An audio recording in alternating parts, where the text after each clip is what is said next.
तो आ ही गया comparative exams का सीजन।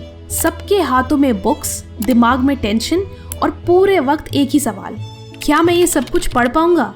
सिलेबस लंबा है, डिस्ट्रैक्शंस भी ज्यादा है और प्रेशर का तो अलग ही लेवल है। बट कोई बात नहीं, चाहे तुम नीट के लिए पढ़ रहे हो या CUET के लिए या UPSC के लिए या किसी भी और एग्जाम के लिए, इस वीडियो से तुम्हें वो प्लान ऑफ एक्शन मिलेगा जो तुम पिछले 10 वीडियोस में ढूंढ रहे थे।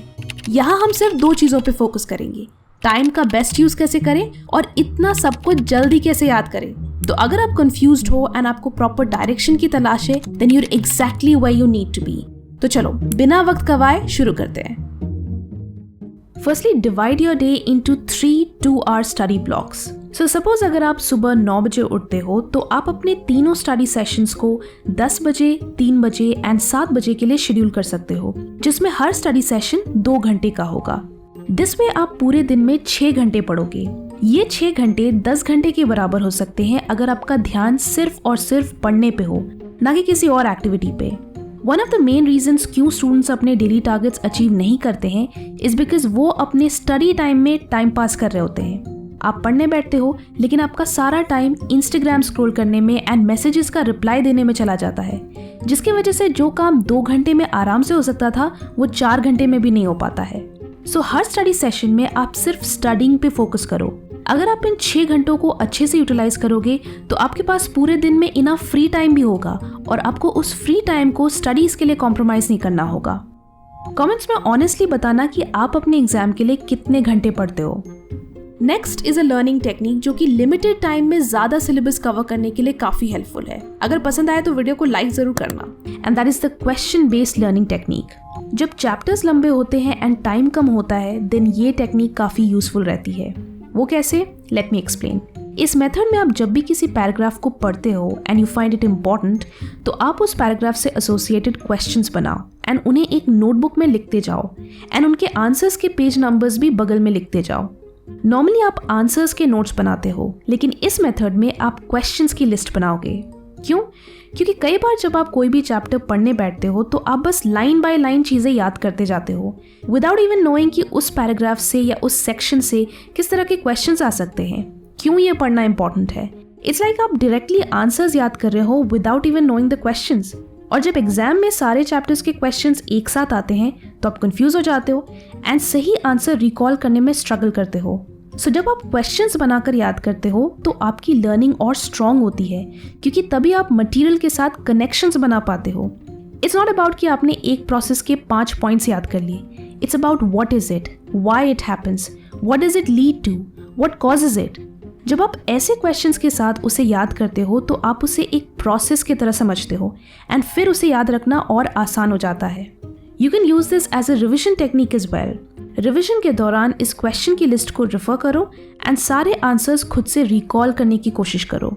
अगर आप किसी पर्टिकुलर क्वेश्चन को आंसर करने में स्ट्रगल करते हो then mark it and book में उसके आंसर को वापस रेफर करो। ये काफ़ी time saving and effective learning technique है, क्योंकि यहाँ आपको लंबे लंबे नोट्स बनाने की ज़रूरत नहीं पड़ती, प्लस आपकी लर्निंग भी और स्ट्रांग होती है। मुझे पता है अभी कॉलेज एडमिशन्स का टाइम है और काफ़ी स्टूडेंट्स एंट्रेंस एग्जाम्स के प्रेशर में होंगे। नीट, CUET या किसी और यूनिवर्सिटी का फॉर्म भरने का स्ट्रेस अलग चल रहा होगा। सबसे पहले तो ये कहना चाहती हूँ कि पहले अपनी पढ़ाई पे पूरा फोकस करो।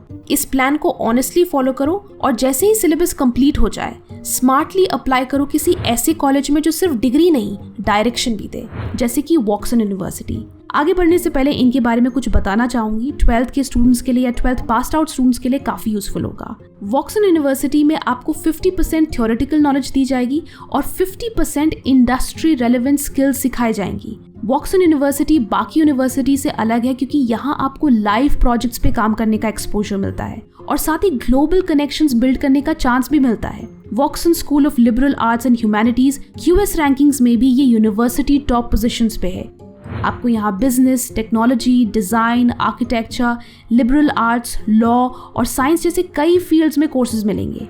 अगर BA ऑनर्स की स्पेसिफिकली बात करें तो ये 4 साल का रेसिडेंशियल प्रोग्राम है जिसमें 8 स्पेशलाइजेशंस मिलते हैं, जैसे English, economics, psychology, political science, journalism, business studies, history और सोशियोलॉजी एंड एंथ्रोपोलॉजी। आप अपने पसंद के 3 फील्ड्स चूज कर सकते हैं। इसके और डिटेल्स के लिए आप इनकी वेबसाइट चेक कर लो।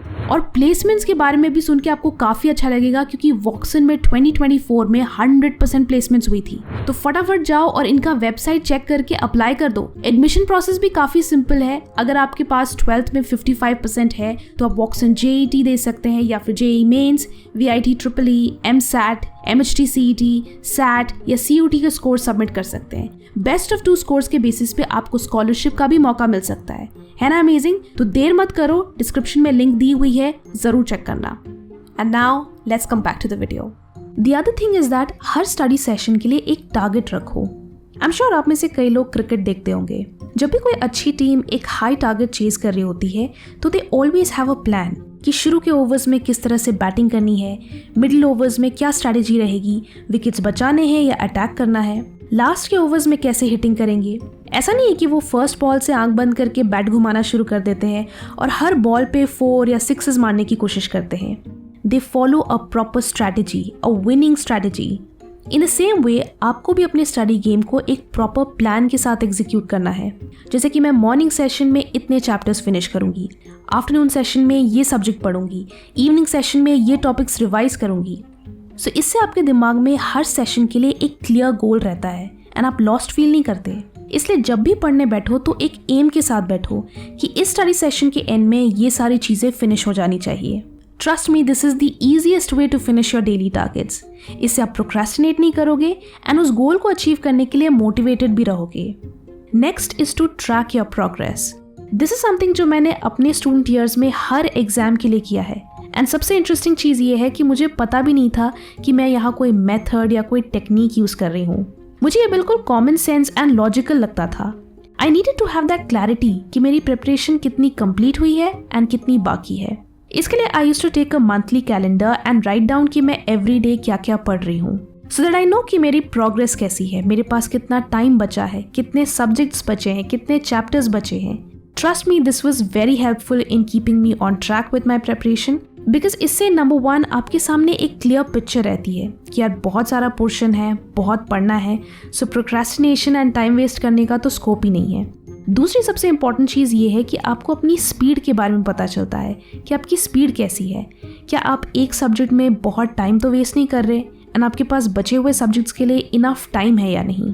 And the third thing is that कि आपको ये भी देखने को मिलता है कि आपने कितना कुछ कवर कर लिया। यू फील प्राउड कि मैंने एक हफ्ते में या एक महीने में इतना सारा पोर्शन फिनिश कर लिया and I still have so much time.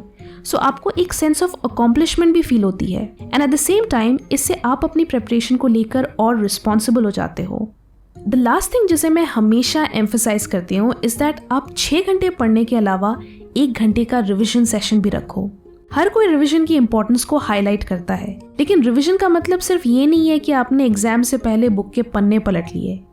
अगर आपने किसी चीज़ को 1 हफ्ते पहले या 6 महीने पहले याद किया था एंड आप उसे एग्जाम के 1 घंटे पहले रिवाइज करोगे तो आपको सारी चीज़ें strange, alien and extra terrestrial लगेंगी। इसलिए लर्निंग एंड रिविजन को hand in hand. Every day जो पढ़ते हो उसे at the end of the day revise करो, पूरे हफ्ते जो पढ़ते हो उसे वीकेंड्स पे रिवाइज करो।